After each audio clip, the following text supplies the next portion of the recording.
नमस्कार दोस्तों, मेरा नाम है गौरव जुल्का और आज मैं फिर आप सबके सामने हाजिर हूँ एक और नई वीडियो लेकर।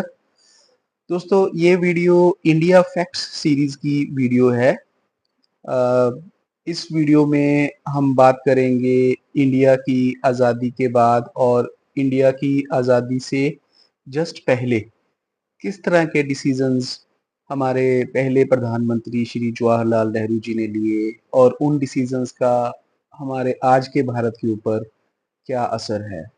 तो दोस्तों, इस सीरीज के अंदर हमने और भी बहुत सारी वीडियोस बनाई हैं और मैं और वीडियोस बनाता रहूँगा और अपने चैनल पे पोस्ट करता रहूँगा और मैं आपको ये रिक्वेस्ट करूँगा कि आप मेरा चैनल सब्सक्राइब ज़रूर कीजिए और जो भी आपके इन वीडियोस के ऊपर थॉट्स हैं, जो भी विचार हैं, उनको आप शेयर ज़रूर कीजिए, कमेंट्स ज़रूर कीजिए वीडियोस के ऊपर।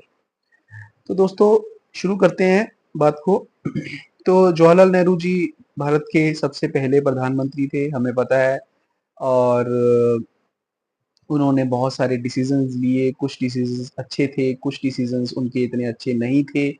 पर उनके कुछ डिसीजंस ऐसे थे जिनकी के कारण आज तक जो भारत की जनता है, उन डिसीजंस के जो रिजल्ट्स हैं, उनको झेल रही है।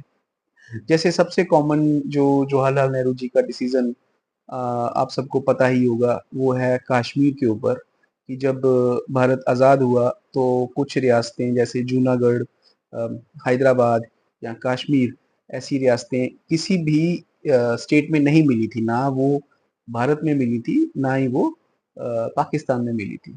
और जो कश्मीर के राजा थे उस टाइम, राजा हरी सिंह, उन्होंने डिसीजन लिया था कि नहीं भई, मैं तो ना तो मैं पाकिस्तान के साथ मर्ज करूँगा, ना ही मैं भारत के साथ मर्ज करूँगा, मैं तो इंडिपेंडेंट स्टेट रहूँगा।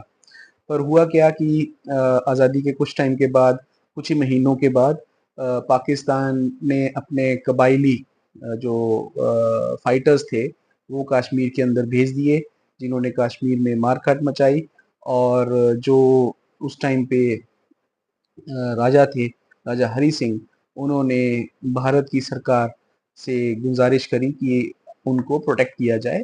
तो उनको प्रोटेक्ट करने के लिए जो हमारे सरदार पटेल थे, उन्होंने बोला कि आपने इंस्ट्रूमेंट ऑफ असेशन वो साइन नहीं किया हुआ, आप पहले इंस्ट्रूमेंट ऑफ असेशन साइन कीजिए, उसके बाद हम अपनी फ़ौज भेजेंगे आपको बचाने के लिए पाकिस्तान के मिलिशिया आतंकवादियों से। तो उन्होंने इंस्ट्रूमेंट ऑफ असेशन साइन किया। दोस्तों, ये जो इंस्ट्रूमेंट ऑफ असेशन कश्मीर के राजा हरि सिंह ने साइन किया था, वो बिल्कुल वही इंस्ट्रूमेंट ऑफ असेशन था जो बाकी की रियासतों ने भारत में मर्ज होने के लिए साइन किया था। उस इंस्ट्रूमेंट ऑफ असेशन के अंदर कोई भी ऐसा डिफरेंस नहीं था कि भई जो कश्मीर को कोई स्पेशल स्टेट बनाए या कुछ इस तरह से कोई दर्जा दे। वो बिल्कुल कश्मीर को भारत की नॉर्मल स्टेट बनाने के हक में था। तो उसके बाद भारत ने अपनी फ़ौज भेजी और जहाँ तक कश्मीर के अंदर पाकिस्तान के मिलिशिया आतंकवादी जो थे, कबायली आतंकवादी थे, वो जहाँ तक पहुँच चुके थे, वहाँ तक वो वहीं पे उनको रोक दिया गया और आगे नहीं बढ़ने दिया गया। और उसी टाइम पे जो हमारे सरदार पटेल थे, भारत के पहले गृह मंत्री, वो हैदराबाद में बिज़ी थे, वो इधर जूनागढ़ में बिज़ी थे। तो जो कश्मीर की कमान थी, कश्मीर को भारत में विलय करने की जो बागडोर थी, वो हमारे भारत के पहले प्रधानमंत्री जवाहरलाल नेहरू जी ने अपने हाथ में ली। और उन्होंने बहुत सारे ऐसे निर्णय लिए उसके ऊपर, जो अभी तक एक बहुत बड़ा मुद्दा बने हुए हैं और अभी तक उनको सॉल्व नहीं किया जा सका। जैसे उन्होंने सरदार पटेल तो ये कह रहे थे कि भई आप फ़ौज को वापस मत बुलाइए, लड़ाई मत रोकिए, और जो कब्ज़ा कश्मीर में पाकिस्तान ने कर लिया है, जो पाक ऑक्युपाइड कश्मीर अब होने जा रहा था, उसको भी हम वापस ले लेंगे। और फ़ौज के जो उस टाइम के हमारे सेनापति थे, जो हमारे फ़ौज के सीनियर लीडर्स थे, उन्होंने भी यही बोला था कि आप हमें 15 दिन का टाइम और दे दीजिए, हम गिलगित बाल्टिस्तान भी वापस ले आएंगे। पर नेहरू जी ने कहा नहीं नहीं, ऐसे नहीं करेंगे, दुनिया हमें क्या कहेगी, दुनिया हमारे बारे में क्या सोचेगी, अभी अभी तो ये आज़ाद हुए हैं और ये लड़ाई कर रहे हैं। तो इन्होंने क्या डिसीजन लिया कि भाई हम कश्मीर का मुद्दा ले जाते हैं यूएनओ के अंदर। इस डिसीजन के ऊपर जो हमारे गृह मंत्री थे, सरदार पटेल वो इसके हक में नहीं थे, क्योंकि वो कह रहे थे कि अगर ये हमारा अंदरूनी मुद्दा है, अब कश्मीर भारत का एक अंग हो चुका है, कश्मीर के राजा ने भारत के साथ इंस्ट्रूमेंट ऑफ असेशन साइन कर लिया है, तो अब हम इसको यूएनओ में क्यों लेके जाएं। लेकिन नेहरू जी वहां पे अब कश्मीर को यूएनओ पे लेके चले गए, और क्या हुआ, वो मुद्दा अभी का अभी तक, इतने सालों के बाद, आजादी के 75 साल हो चुके हैं, उससे ज्यादा टाइम बीत चुका है, अभी तक वो मुद्दा सॉल्व नहीं हुआ। इतनी जानें जा चुकी हैं, इतना लहू बह चुका है, कोई भी उसका डिसीजन नहीं हो सका। उल्टा नेहरू जी के मुद्दे के कारण कश्मीर एक स्पेशल स्टेट बन गई, आर्टिकल 370 डाला गया उसके अंदर, और कई तरह की और प्रॉब्लम्स आई। उसमें एक ही स्टेट के अंदर दो झंडे, सदर रियासत, और ना जाने क्या क्या। तो अब जाके नरेंद्र मोदी जी की जो सरकार है, इन्होंने आर्टिकल 370 को खत्म किया, पर कश्मीर में का एक बहुत बड़ा हिस्सा अभी भी पाकिस्तान के हाथ में है, जिसको अभी वापस लेना बाकी है। और ये एक बहुत बड़ा ब्लंडर जिसको बोला जाता है, एक बहुत बड़ी मिस्टेक बोली जाती है, जो जवाहरलाल नेहरू जी के थ्रू हो गई। दूसरी, अगर हम मिस्टेक की बात करें जिसकी अभी तक हमें प्रॉब्लम्स सहनी पड़ रही हैं हमारे देश को, वो है कि अमेरिका, रशिया, यूके और फ्रांस, और साथ में जो चाइना था, उसका जो, ये पीपल रिपब्लिक ऑफ चाइना नहीं था उस टाइम पे, 1946, 47, 48 में, उस वक्त आरओसी होता था, रिपब्लिक ऑफ चाइना। जब तक अभी वहां पे माओ जेडोंग की क्रांति नहीं हुई थी, उससे पहले की बात है, तो यूएनओ बन चुका था। तो जब माओ जेडोंग ने आरओसी को बदलकर पीआरसी बनाया, उन्होंने वहां पे क्रांति करी, गन पॉइंट के ऊपर सब कुछ चेंज किया, तो जो यूएन था, यूनाइटेड नेशंस था, उसका स्ट्रक्चर में तो 5 मेंबर्स जो थे स्टार्टिंग में, जब यूएनओ बना था उसमें तो 5 मेंबर्स थे। वो 5 मेंबर्स दोस्तों थे कि एक तो रशिया था, एक यूएसए था, एक फ्रांस, और एक यूके, और आरओसी रिपब्लिक ऑफ चाइना था। जो बाद में चाइना में जब क्रांति हुई, तो जो एक्चुअल मेनलैंड चाइना है, वो आरओसी से बन गया PRC, people Republic of China. ROC सिर्फ एक ताइवान रह गया, तो उन्होंने कहा कि भाई अब हम उसको, आरओसी को हटा देंगे मेंबर, और उसकी जगह हम भारत को वीटो पावर दे देंगे, भारत को सिक्योरिटी काउंसिल जो है उसका हम मेंबर बनाएंगे। तो उसके लिए बार बार सिक्योरिटी काउंसिल, यूएन की तरफ से, यूएसए की तरफ से भारत को प्रस्ताव आया। अगस्त 1950 में पहला प्रस्ताव आया, दूसरी बार यूएसए ने 1953 में निमंत्रण भेजा जवाहरलाल नेहरू जी को कि आप जो सिक्योरिटी काउंसिल की स्थायी सदस्यता को स्वीकार कीजिए। फिर यूएसएसआर जो था उस टाइम पे 1955 में, 1955 में, उन्होंने भी बोला कि आप स्थायी सदस्यता स्वीकार कीजिए। पर नेहरू जी का स्टैंड क्या था कि we will not accept the veto power at the cost of China. तो ये नेहरू जी ने एक डिसीजन लिया, और अभी तक भारत को वीटो पावर नहीं मिल पाई। और चाइना ने अपनी वीटो पावर का क्या किया हम सबको पता ही है। उन्होंने चाइना ने 1962 में भारत के ऊपर आक्रमण किया, और भारत की एक बहुत बड़ी जमीन, अक्साई चीन जो है, जो 33,000 स्क्वायर किलोमीटर का जो इलाका है, उसके ऊपर कब्जा कर लिया। और ये एक बहुत बड़ी भूल मानी जाती है, क्योंकि अभी तक वीटो पावर नहीं मिली। हमारी जो आज की सरकार है नरेंद्र मोदी जी की, वो अभी भी वीटो पावर लेने की कोशिश कर रहे हैं। सिक्योरिटी काउंसिल जो है उसके अंदर स्थायी सदस्यता की मांग कर रहे हैं। अभी तक तो इन्होंने कई बार यहाँ तक बोल दिया है कि पूरी की पूरी यूएनओ को रिफॉर्म किया जाए, सिक्योरिटी काउंसिल को रिफॉर्म किया जाए, क्योंकि इसमें दुनिया के सारे देशों की बराबर की भाग्यता नहीं है, बराबर से उनको रिप्रेजेंट नहीं किया गया है। पर ये एक जवाहरलाल नेहरू जी की एक बहुत बड़ी गलती थी, जिसके कारण अभी तक वीटो पावर इंडिया को नहीं मिल पाई। और यूएन के अंदर कश्मीर का मुद्दा भी है, यूएन में हमारी वीटो पावर नहीं है, और कोई भी मुद्दा कश्मीर का जब उठाया जाता है तो चाइना उसको वीटो करता है पाकिस्तान के हक के अंदर। तो ये बहुत सारी प्रॉब्लम्स अभी भी फंसी हुई हैं। तीसरी बात मैं दोस्तों करूँगा, जो इंडो चाइना यूएस वॉर हुई जब 1962 में, उस टाइम पे चाइना की जो एयर फोर्स है, वो इतनी ज़्यादा डेवलप नहीं थी।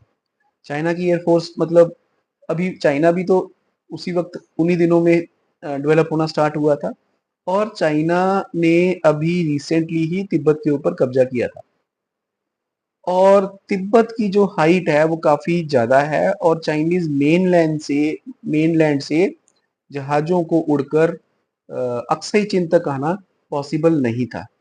क्योंकि तिब्बत का जो प्लेट्यू है वो काफ़ी ऊँचा है, वहाँ से जहाज़ उड़ के अक्साई चीन तक चाइना के नहीं आ सकते थे।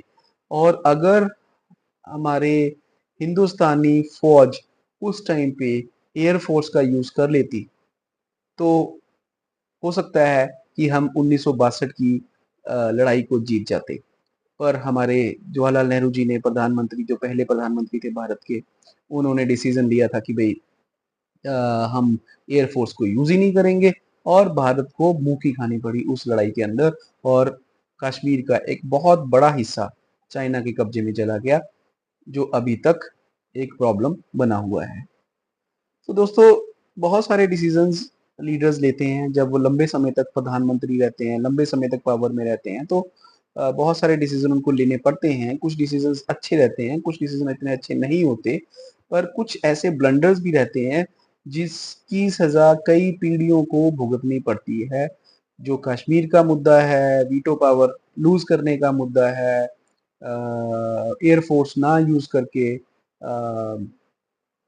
1962 की वार जो है, 1962 की जो लड़ाई है, हम हार गए चाइना से, वो एक बहुत बड़े मुद्दे हैं जो जवाहरलाल नेहरू जी के कारण हुए। अच्छा, और एक चीज़, इंटरेस्टिंग चीज़ ये है कि जब भारत आज़ाद हुआ 1947 में, तो उस टाइम तो अभी हमारा संविधान नहीं बना था। संविधान तो उस वक़्त तो संविधान सभा जो बहस करती थी, और अपने डिबेट के अकॉर्डिंगली उन्होंने 26 जनवरी 1950 को संविधान को लागू किया। तो हमारा जो संविधान लागू हुआ है 26 जनवरी 1950।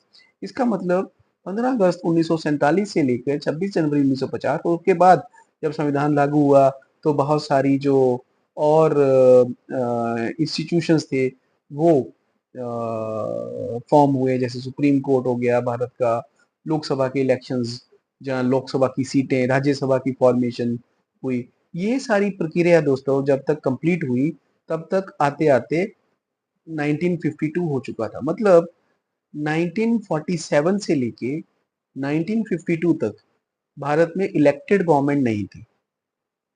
वो गवर्नमेंट एक एक काम चलाऊ गवर्नमेंट थी, जो सत्ता में थी। और 1952 से जो जब इलेक्शन हुए, आम चुनाव हुए, संविधान के लागू होने के बाद, संविधान में जो भी गाइडलाइंस थी उसके बाद, उसके अकॉर्डिंगली गवर्नमेंट जो है फॉर्म हुई 1952। पर एक इंटरेस्टिंग चीज़ है कि पहले आम चुनाव से पहले ही नेहरू जी ने एक प्रस्ताव पार्लियामेंट में लेके आए कि संविधान में संशोधन करते हैं हिंदू हिंदू कोड बिल का, कि भाई हिंदुओं का जो मौलिक अधिकार हैं, या हिंदुओं के जो डिफरेंट सिविक प्रोसीजर्स हैं हिंदुओं के लिए, जैसे सक्सेशन का राइट हो गया, या ट्रांसफर ऑफ प्रॉपर्टी का राइट हो गया, या हिंदू मैरिज में डिफरेंट चीज़ें हैं, उसको वो ऑल्टर करने की कोशिश करी उन्होंने, जिसका विरोध बहुत लोगों ने करा। उनमें अभी भारत के जो पहले राष्ट्रपति, उस वक्त तो अभी राष्ट्रपति नहीं बने थे, बिकॉज जब पहली संसद बनी आम चुनाव के बाद 1951 में, डॉक्टर राजेंद्र प्रसाद तो भारत के राष्ट्रपति 1952 में बने, उसके बाद ही बने। तो उससे पहले तो वो भी पार्लियामेंट में ही थे। तो इस तरह से उन सब लोगों ने बहुत ज़्यादा इस चीज़ का ऑब्जेक्शन किया कि भाई अभी तक आप तो चुन के भी नहीं आए हो, और आप संविधान का संशोधन कर रहे हो। और बाबा साहब अम्बेडकर ने जो संविधान बनाया था, उसमें बहुत सारी चीज़ें ऐसी डाली गई थी जो हर धर्म के लोगों को अच्छे अधिकार देती थी। तो वो भी एक गलत निर्णय था, जिसमें जिसको पर बाद में और लोगों ने बीच में दखल देके उस चीज़ को डिले किया। पर फिर भी जब 1952 के इलेक्शन हो गए, और दोबारा नेहरू जी की गवर्नमेंट बनी तो उन्होंने हिंदू कोड बिल को पास किया। उसमें Hindu marriage act, Hindu succession act और बहुत सारे ऐसे डिफरेंट डिफरेंट बिल्स पास किए गए। पर एक और इंटरेस्टिंग चीज है दोस्तों, 1947 में जवाहरलाल नेहरू जी पहले प्रधानमंत्री बने। तो आपको क्या ये कहानी पता है कि वो जो पहले प्रधानमंत्री किस तरह से बने? तो कांग्रेस की जो वर्किंग कमेटी थी उस टाइम की, उन्होंने इलेक्शन किया कि भाई एक इंटरनल इलेक्शन किया कि कौन सा उनमें ऐसा नेता है जो भारत का पहला प्रधानमंत्री बन सकता है। उसमें 12 सदस्य थे। 12 के 12 सदस्यों ने सरदार वल्लभ भाई पटेल जी को वोट किया था। सबने सरदार वल्लभ भाई जी का नाम लिया था कि भाई ये भारत के पहले प्रधानमंत्री बनने चाहिए। पर हमारे महात्मा गांधी जी उस वक्त थे और वो कांग्रेस वर्किंग कमेटी के मेंबर भी नहीं थे। फिर भी उन्होंने उस डिसीजन को पलटा। उन्होंने सरदार जी को बोला, सरदार वल्लभ भाई पटेल को बोला कि नेहरू पहला प्रधानमंत्री बनना चाहते हैं तो इनको आप ये मौका दीजिए। और सरदार पटेल पीछे हट गए बिना कुछ बोले हुए। पर इंटरेस्टिंग चीज ये है कि महात्मा गांधी ने उस वक्त ये फैसला क्यों लिया कि भाई भारत का पहला प्रधानमंत्री जवाहरलाल नेहरू जी को बनने दिया जाए, बजाय इसकी कि सरदार वल्लभ भाई पटेल बन जाएं। जबकि पूरी की पूरी कांग्रेस की जो पॉलिट ब्यूरो थी उन्होंने सरदार वल्लभ भाई पटेल का नाम प्रपोज किया था। तो दोस्तों हो सकता है गांधी जी के मन में क्या बात हो सकती है कि ये यूके में पढ़ा है और यंग है, अंग्रेजों के साथ इंग्लिश में बात कर सकता है, तो ये चीजें उनके मन में रही हो और ये किसी को नहीं पता। पर फिर भी वो एक तरह से 1947 से लेके 1952 तक एक नॉमिनेटेड प्राइम मिनिस्टर थे, मनोनीत प्रधानमंत्री थे, जो कार्यकारी प्रधानमंत्री जिसको बोला जा सकता है। और फिर भी उन्होंने संविधान का ही संशोधन करने की उसी टाइम पे कोशिश करी जब तक कि वो अभी तक इलेक्ट होकर भी वापस नहीं आए थे। तो दोस्तों और भी बहुत सारी ऐसी चीजें हैं, जैसे इन्होंने तिब्बत की ऑक्यूपेशन को अलाउ किया। जब 1951 में चाइना ने तिब्बत को के ऊपर अटैक किया उसको हड़पने के लिए, तो कहा जाता है, कुछ रिपोर्ट्स में कहा जाता है कि भारत की तरफ से राइस, जो इन्वेडिंग चाइनीज आर्मी थी,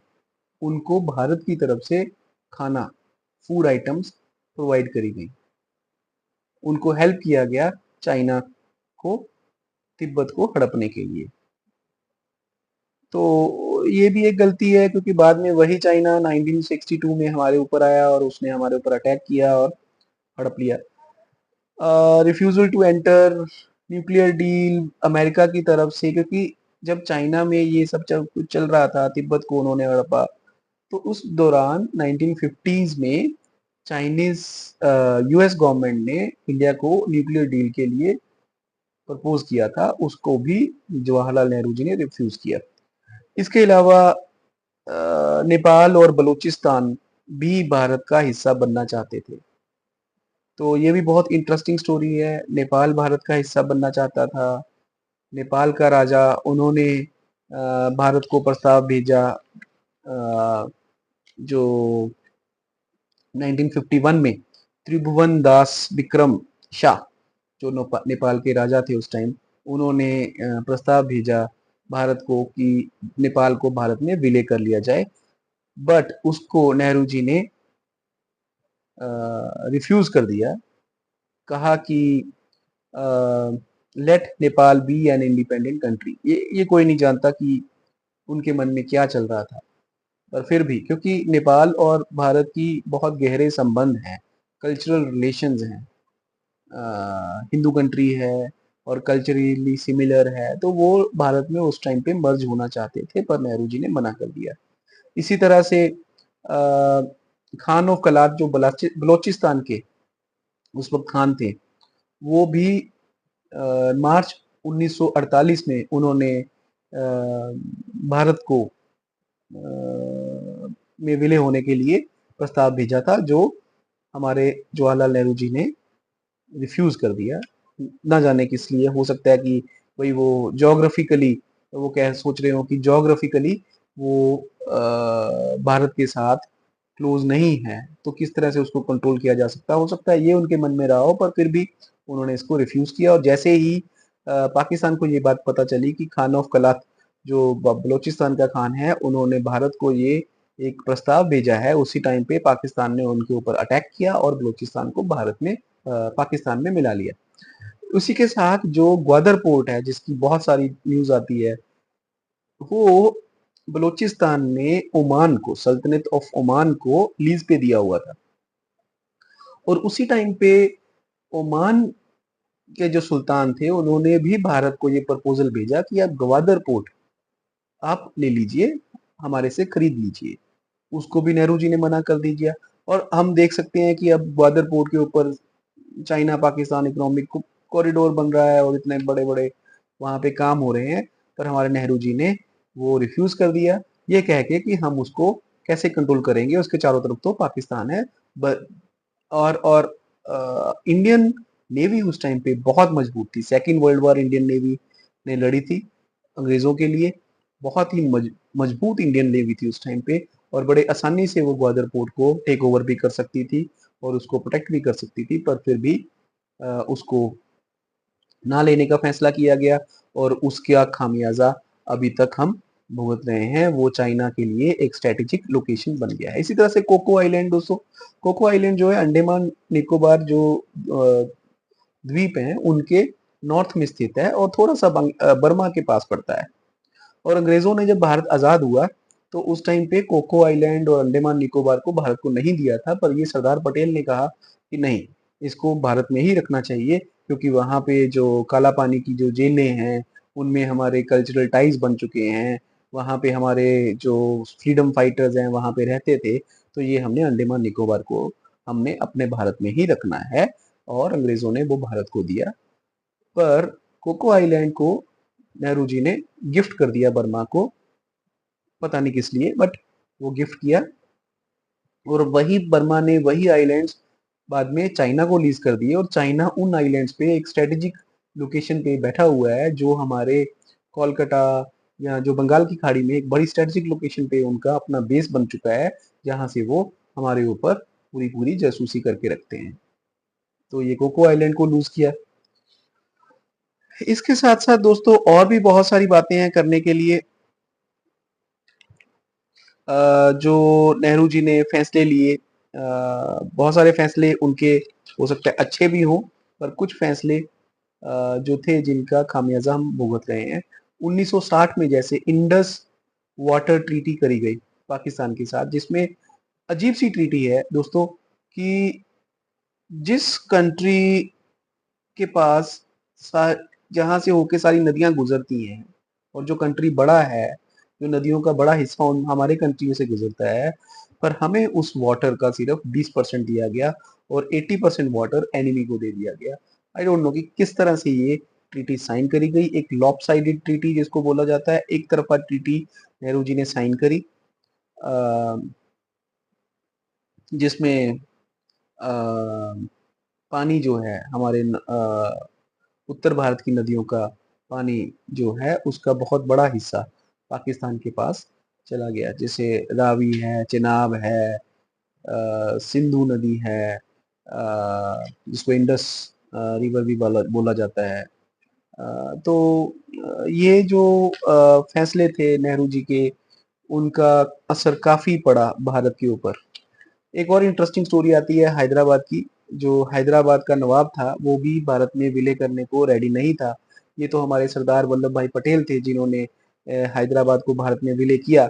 और अगर वो नेहरू जी को बताए बिना वहां पे पुलिस फोर्स नहीं भेजते, तो हो सकता है कि हैदराबाद पाकिस्तान के साथ मिल जाता। अगर नेहरू जी तो ये चाहते थे कि भी हैदराबाद को भी कश्मीर की तरह यूएनओ में ले जाते हैं, क्योंकि हैदराबाद का जो निज़ाम है वो भारत को असीड नहीं कर रहा, चाहे उसके चारों तरफ भारत की ही जो बाउंड्री लगती थी, पर फिर भी वो असीड नहीं कर रहा था। तो नेहरू जी का तो ये मत था कि जैसे कश्मीर को हम यूएनओ में ले गए हैं, इसी तरह से हैदराबाद को भी हम यूएनओ में ले जाते हैं, तो इसका तो बहुत बड़ी प्रॉब्लम हो जाती है। और ये तो सरदार वल्लभ भाई पटेल जी ने उनको बताए बिना वहां पे फोर्स भेजी, और जो उस टाइम की जो रजाकार फोर्स निजाम ने बनाई थी, जो बड़ी हिंसा करते थे इस्लाम के नाम पे, वो उनको काउंटर किया गया और हैदराबाद को अपने अधिकार में लिया गया। तो दोस्तों ये बहुत सारी गलतियां हैं जो हमारे नेहरू जी ने करी अपने कार्यकाल के दौरान 1947 से लेके 1962 तक, और बहुत सारी प्रॉब्लम हुई हैं उसके अंदर। अ, जब तक उनका निधन हुआ 1964 में, 27 मई 1964 में। बट ये है कि उनके बहुत सारे फैसले हैं जो भारत के हक में भी हैं। कुछ फैसले जैसे नागालैंड या मणिपुर को विलय करना, पर उसमें भी एक एक ट्विस्ट है कि मणिपुर को विलय तो किया गया। जो किंगडम ऑफ मणिपुर था उसने एक वैली थी जो बर्मा को लीज पे दी हुई थी, Khyber valley. Manipur, kingdom of Manipur ने बर्मा को लीज पे दी हुई थी, और जब मणिपुर को भारत में विलय किया गया 1949 में, तो वो वैली बहुत ही फर्टाइल लैंड, खूबसूरत वैली, कई 100 किलोमीटर का वो एरिया था, वो नेहरू जी ने उसको वापस ही नहीं लिया और वो बर्मा को ही गिफ्ट कर दिया। किसी को नहीं ये पता कि ये डिसीजन क्यों लिया गया, बिना किसी से पूछे, पार्लियामेंट से नहीं पूछा गया, पार्लियामेंट को कंसल्ट नहीं किया गया, वो खुद डिसीजन लिया उन्होंने। तो ये बहुत सारे ऐसे फैसले हैं दोस्तों जो मैं आप सबके साथ शेयर करना चाहता था इस वीडियो के थ्रू। और भी बहुत सारी चीज़ें हो सकती हैं, उसके ऊपर हम और वीडियोस बनाएंगे। तो दोस्तों आप अपने कमेंट्स मुझे ज़रूर दीजिए, और इस चैनल को सब्सक्राइब करना ना भूलिएगा। आपको ये वीडियो कैसी लगी मुझे बताइए, कमेंट लिखिए नीचे, और इस वीडियो को लाइक कीजिए, शेयर कीजिए, चैनल को सब्सक्राइब कीजिए। मैं आपको अगली वीडियो में फिर से मिलूंगा, तब तक के लिए धन्यवाद। जय हिंद, वंदे मातरम।